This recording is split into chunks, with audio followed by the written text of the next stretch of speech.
Kia ora, good evening. A whole new batch of severe weather warnings has the Met Service describing Auckland as really vulnerable.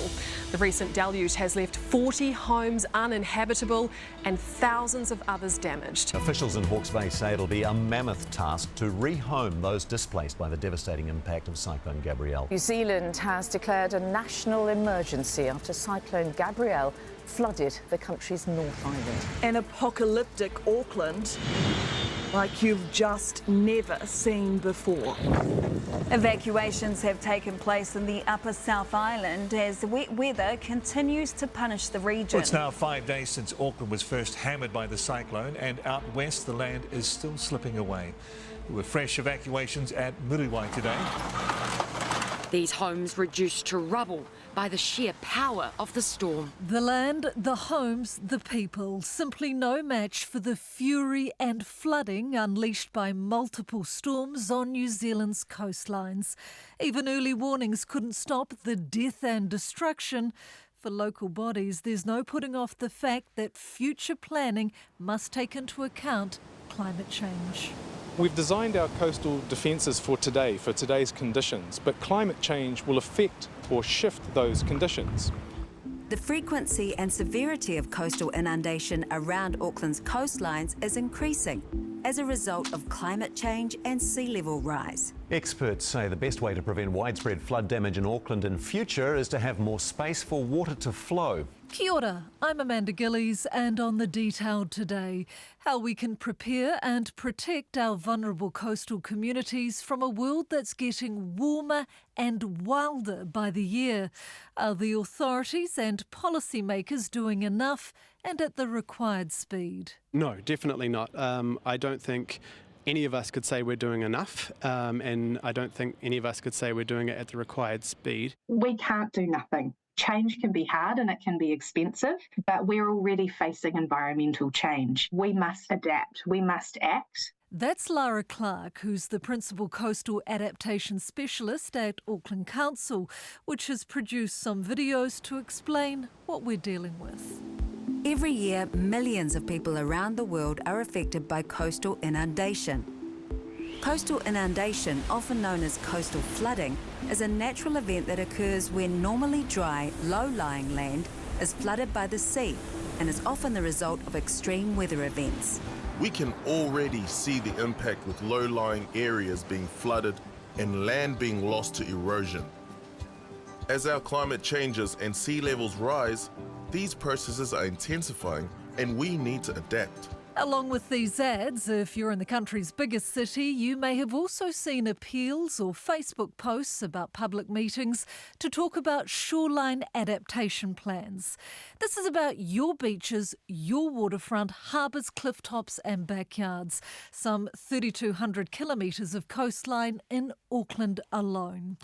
Experts will look at how to best manage council-owned assets and land by the sea. We're talking beaches, cliffs, harbours and estuaries to respond to coastal hazards and climate change over the next century.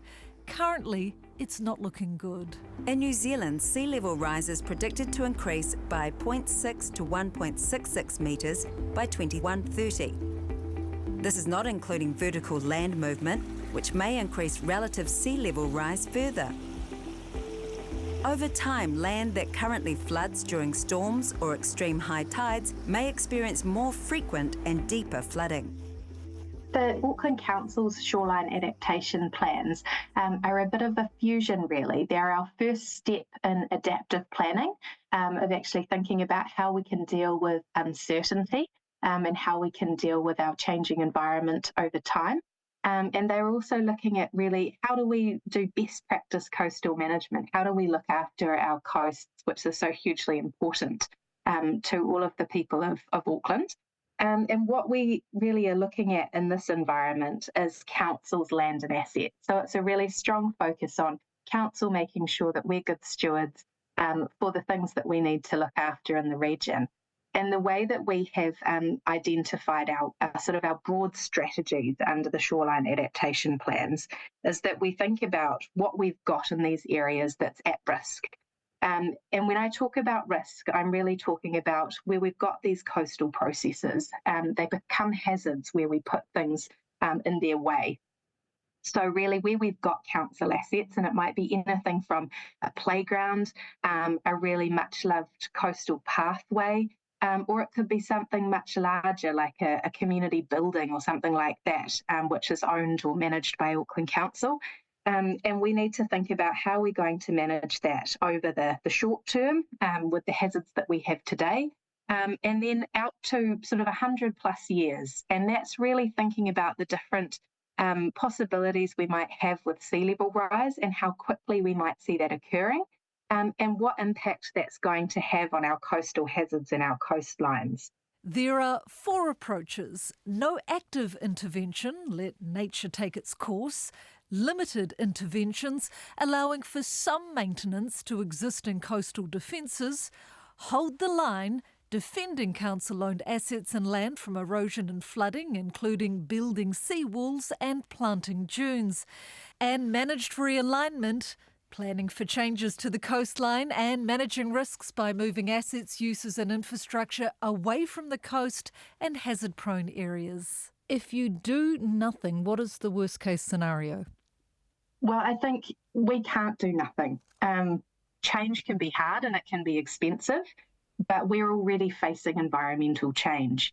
And so we must adapt, we must act. Otherwise, we're going to continue to see damage to the places and spaces that we love. And we're going to lose those spaces, in many cases, losing access to them, or losing some of the things that we enjoy about them.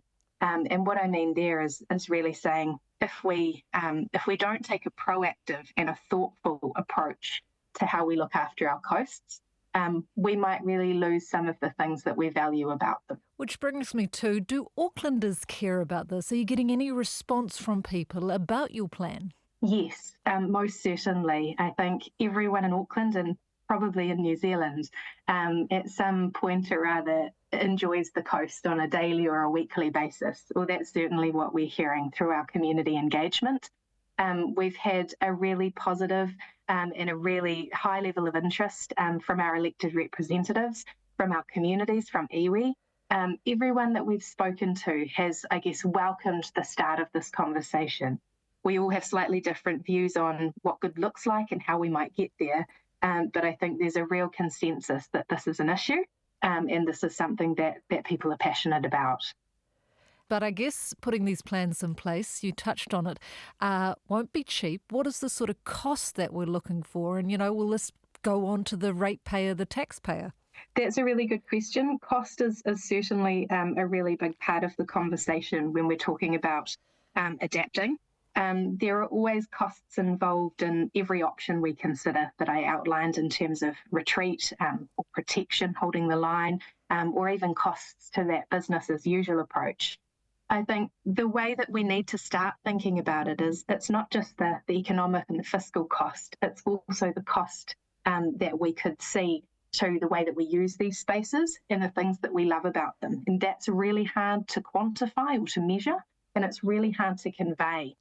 I also, I was reflecting on this and thinking that the cost is a little bit like having a horse, and I say this because I have had horses over my lifetime, that the cost if something happens to our coastal areas or the damage, the cost to the loss of being able to access these areas and the cost to maintain these areas is really the thing that we need to be focused on. But quite a lot of the time we think about the cost to build protection structures or the cost of initially sort of moving or relocating things away.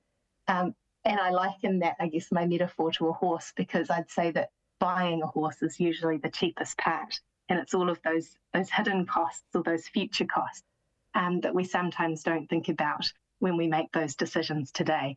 How can local communities be more involved in coastal erosion mitigation efforts? That's a great question. I think what we found as we've started talking to communities around the Shoreline Adaptation Plans for Auckland is that it's really the start of a conversation, and knowledge is power, and people are very busy. And so it's great to be able to pause and to have these conversations about what is happening in our natural environment, what we know in terms of the nature and the extent of some of our coastal hazards, and really just starting to get people to think about what they do value about coastal areas. And then that sort of naturally brings the conversation to, well, what can we do about it, and how can we work together on what is going to be a really big journey. Yeah, absolutely. Now, I want to know, you touched on these being seawalls and stuff, sort of current coastal defences. How effective are these, or do they sort of maybe worsen the problem elsewhere? They certainly can do. And this is also something that I guess we try to talk to communities about more. It's not something we necessarily think about on a daily basis, but you're quite right. Where we do look at putting seawalls or using sort of protection, and you might see rock revetments, there's all sorts of different styles and designs which might be appropriate for different environments. Yes, they can actually exacerbate or sort of deflect some of that energy that comes from the sea to other areas further along the coast where it's not defended. But the other thing that quite often they do, where we've got seawalls or rock revetments and they interact with the ocean and with the waves, we actually tend to lose a lot of sand, and we tend to lose a lot of the beach that's located in front of those structures. So in many ways, the thing that we're trying to protect, we sometimes end up losing, and it's really tricky to convey some of those things. There's also another thing to consider here. Where we start to put up defences, everything can be engineered, or so I'm told, but those engineering designs, they have a limit. And so sometimes we put these protection structures in place and we forget that we do have these dynamic coastlines, and we forget that these areas can also, throw at us storms that we may not have seen before. And we need to be really careful of that residual risk and how we manage that, and not lulling ourselves into a false sense of security sometimes. It's interesting. It's always been the Kiwi dream, I guess, to own a beachfront property or a clifftop mansion. You personally, knowing what you know, would you ever go anywhere near that today with, how our coastlines are eroding and the current problems? Great question. I think I enjoy the coast. I enjoy all of the different and varied coast, particularly that we have in Tamaki Makaurau. I don't think there's any issue in wanting to live near the coast. I think it's just making sure that you're always a little bit removed and you've got a bit of space around you. And if you're enjoying those environments, that you think about, if there is a storm, how safe am I? And just being prepared. Auckland Councillor Richard Hills doesn't own a clifftop mansion or beachfront property, but he does desperately want to protect our coastlines and backs the Shoreline Adaptation Plan. Now, it is a gorgeous day down here at the viaduct, Richard, which is lovely, but on a rainy day, a stormy day in Auckland, how worried and nervous do you get, especially for our coastlines? Yes, so before 2023, I used to get worried because of coastal erosion and climate change anyway, but since our anniversary floods and Cyclone Gabrielle, I get a lot more worried every time there's heavy rain or a storm, just because I've seen how vulnerable our coastline is, how vulnerable the valleys are, and how vulnerable our communities are to this kind of extreme weather events and climate change in general. What sort of damage did it do, those big storms, and obviously the ones more in recent times? Yeah, so in Auckland anniversary floods and Cyclone Gabrielle, I'll put them kind of together, they were quite close.